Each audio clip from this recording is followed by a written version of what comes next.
Oh my, what a large car, 40 centimeters longer than Cullinan. It is produced by our FAW red flag SUV LS7.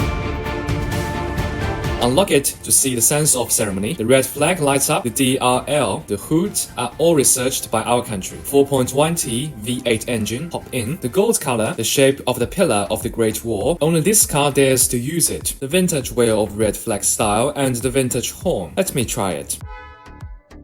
All those places are made of wood, which offers a solemn feeling, just like the cars. But I don't get why there's no panoramic sunroof. It's a soot roof, so it looks dark and depressed inside. The distinguished VIPs care about the back seats the most. Electric sunshade, don't worry about your privacy. Broad and large seats, soft pillows and leg rests, but there's only 1 arm's distance for the legs. For a car of 1.7 meters, is the space kept for the trunk? My god. So the space is left for the truck. Can't reach the interior. I have to get inside.